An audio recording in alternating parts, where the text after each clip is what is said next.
Chapter 4, My Heart. Ever since her big brother had headed to the west to lead his army, Felania dedicated time out of her busy schedule to go onto her terrace and gaze in his direction every day. She understood it was a silly, pointless thing to do. His letters were proof enough that he still hadn't returned. No matter how much she rubbed her eyes, she knew he wouldn't appear in front of her. She understood in theory, not in practice. Now that she thought about it, she'd done the same thing while he was studying in the Empire. Back then, she looked toward the east. If there was no one to interrupt her, she could continue to stare out forever.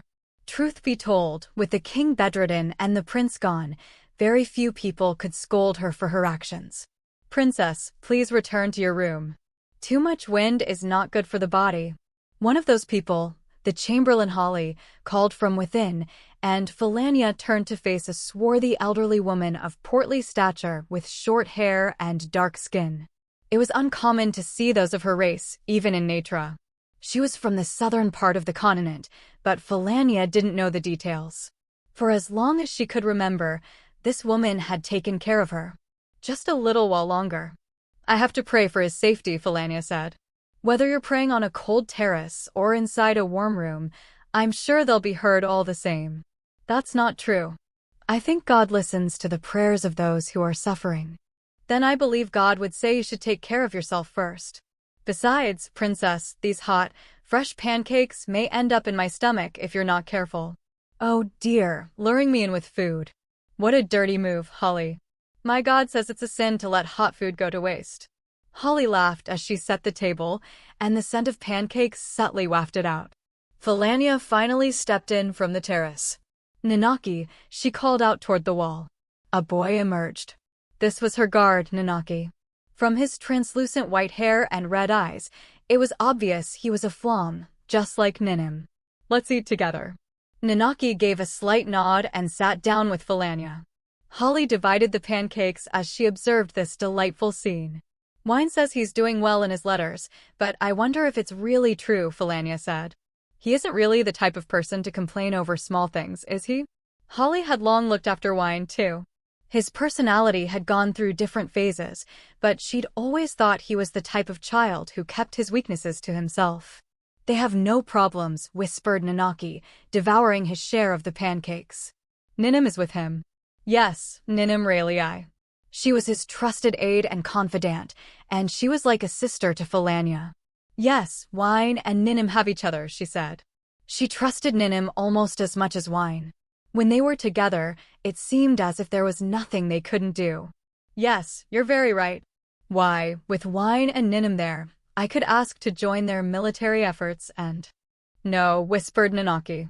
"Absolutely not," scolded Holly. Her dreams quickly dashed. Felania melted across the desk.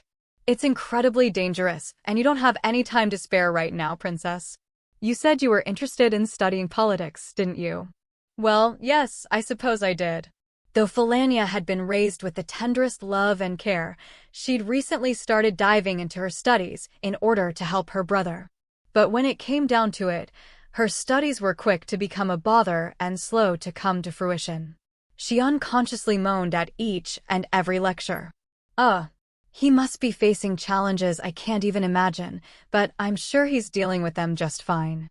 Felania gave a small sigh as she thought of her brother galloping around the west.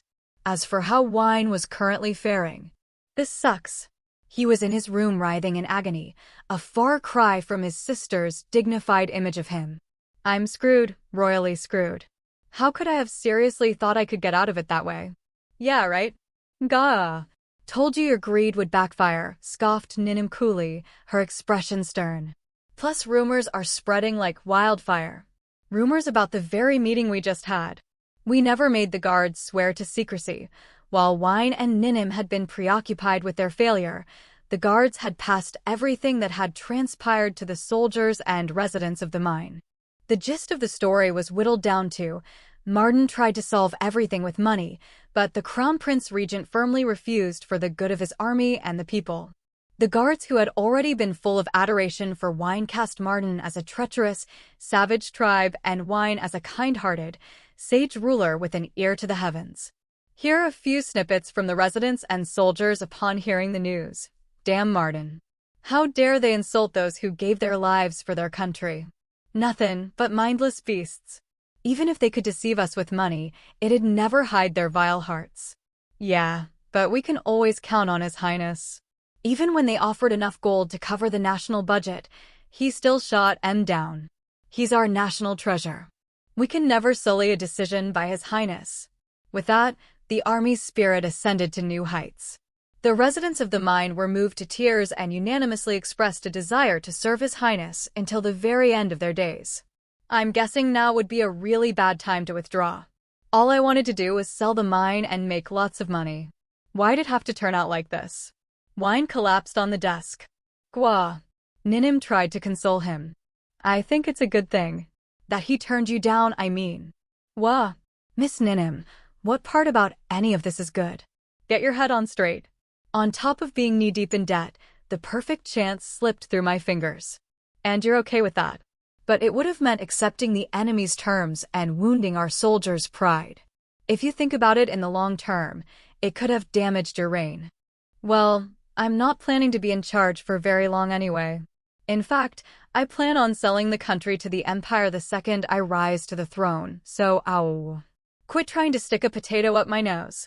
He somehow managed to stop Ninim from committing an act of barbarity and twirled the potato in his hand as he spoke. At any rate, getting rid of this mine isn't a matter of if. The only problem is finding the best timing to get the opportunity back. The entire army will fight until the bitter end to keep it, so it'll be impossible to make them give that up without a strong incentive. Martin is gonna lead a huge army here. Once we face them, battle fatigue is bound to hit our men hard, whether they like it or not. The strength of their army is proportionate to our ego. Won't it get our troops fired up instead? I think we'll have to fight at least one battle, Wine mumbled, dissatisfied. If there's any more bloodshed, their morale will take a hit. Besides, even now, Martin is probably hoping to settle things quickly, even though we've failed to negotiate. If it comes to a stalemate, we can reconcile with them and sell back the mine. You just won't give up, will you? Give up? Come on. How could I? As it is, the bill is through the roof. If there's gold for the taking, you bet I'll grab it with all I've got. Okay, fine. Well then, should I keep an eye on Martin's movements and prepare for the upcoming siege? Sounds like a plan. Wine nodded and continued on. One more thing. We've got a few informants in their royal palace, right? Yes, just a small number in both the Madia and Stella factions.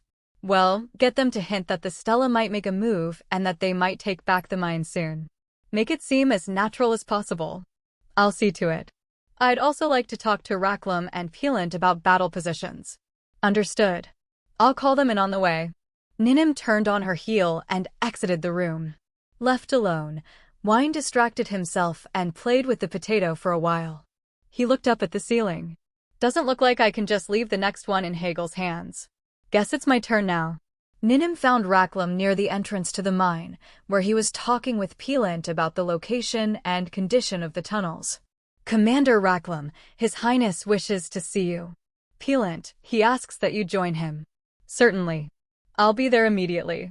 Raklam had many duties, including giving orders to the soldiers and keeping channels of communication open with the residents. But whenever Wine called for him, he was ready to answer at the drop of a hat. The two men headed toward the building together. Commander Raklam, might I ask a question? Started Peelant. But of course. Raklam had recently been appointed to handle business affairs, and Peelant acted as the head of the mine, so the two were in close contact with each other and on friendly terms. He was asking this question as a matter of course. Is that Flom girl His Highness's favorite concubine or something? Raklam jolted to a stop, and the air around them grew heavy. Peelant realized he'd clearly misspoken, and his eyes went to the sword at Raklam's side. He was fully prepared to die. Sir Peelant. Come to think of it, you are from Martin, correct? Yes, I am. Peelant nodded slowly. He'd escaped death in that moment, but he could tell it was still very close to swinging the other way. Then I suppose it's unsurprising you find our ways strange. After all, the Flum aren't treated very well in the West. Lady Ninim is irreplaceable to His Highness.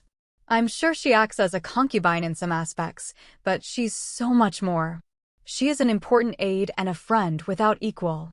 That is... I see. It appears I've been terribly rude. No need to apologize. I'm thankful you brought it to my attention. We're no longer in the royal palace, after all, and I keep forgetting there are many who don't know Lady Ninnim. Raklam closed his eyes to gather his thoughts. Sir Peelant, His Highness is kind-hearted and a lord worth serving, but, like all kings, he possesses an unspeakable wrath.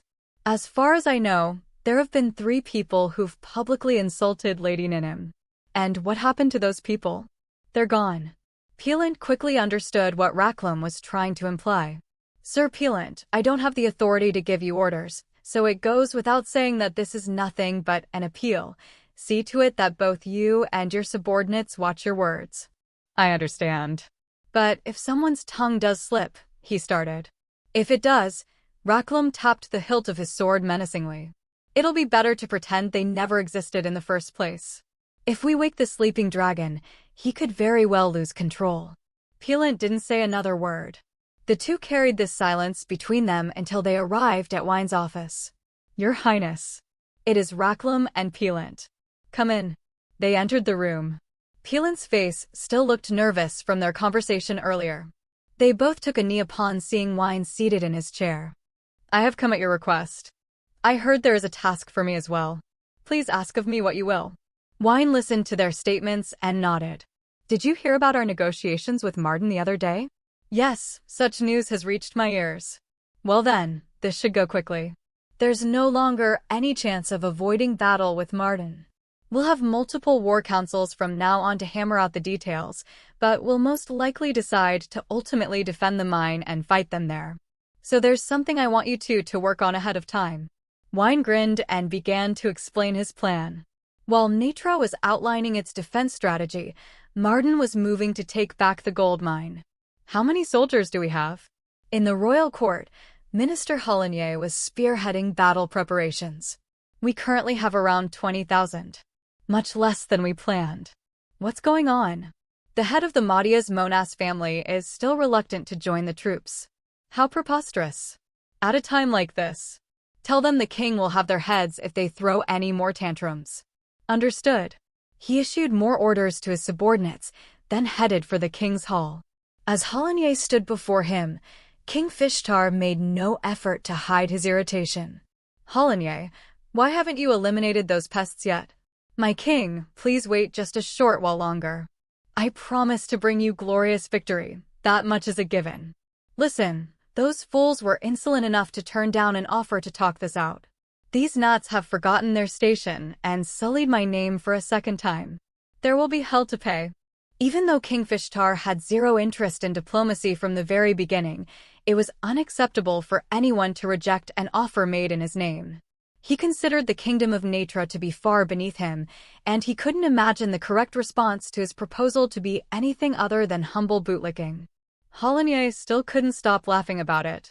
Thanks to Minister Midden advocating for a diplomatic resolution, his political opponent had been cast aside by the king and his influence at least halved.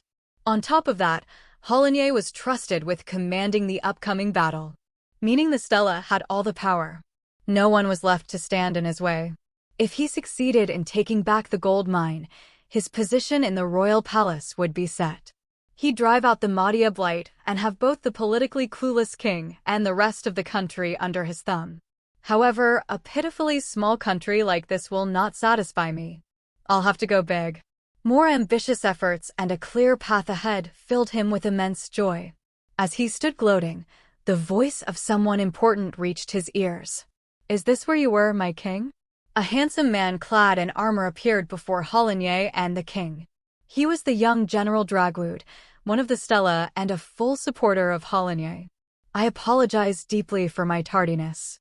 I, Dragwood, have arrived at His Royal Majesty's request. About time. As Dragwood loudly declared his loyalty, Fishtar gave him a sour look and sniffed. It was common knowledge among the retainers that Fishtar hated Dragwood, jealous of his good looks. Even so, now that Marden was late in the game, even Fishtar knew he couldn't cast him aside, especially for a reason as petty as his face. Moreover, the general's youth and good looks were no accident. His handsome features would quickly make him popular with the people, and his youthful lack of experience meant he would be easy to keep a handle on. Dragwood was chosen to put on a good face and make a push for the Stella, more than for his talents and gifts. Welcome back, General Dragwood. I can only imagine the difficulties you've suffered while protecting our western lands. There were no major encounters, it was relatively peaceful. It was true. Western Martin was stable, so he was really only there to gain clout. It was impossible for him to fail in such a place, however talentless he might be. The soldiers keeping an eye on Natra are the ones facing the heat. Dragwood was well aware of the ongoing war with Natra in the east. I'm going to have you command our troops in order to take back the stolen lands. You'll agree to do this, right? Fishtar commanded. Yes, of course. He gave a smile full of confidence. The people of Natra are a band of savages who don't know the teachings of Lavisha. When I heard our beloved country had been ravaged by such people, I was ashamed and humiliated for letting this come to pass. In the name of our God and our king, let me show them where they belong. The troops gathered into formation to take back their mine. Altogether, they amassed to 30,000 soldiers. Dragwood the Stella stood at the great host's head. Their supreme commander was a symbol of their military prowess. As the continent greeted the coming summer, both the Natra and Martin armies were set to clash in a brutal fight.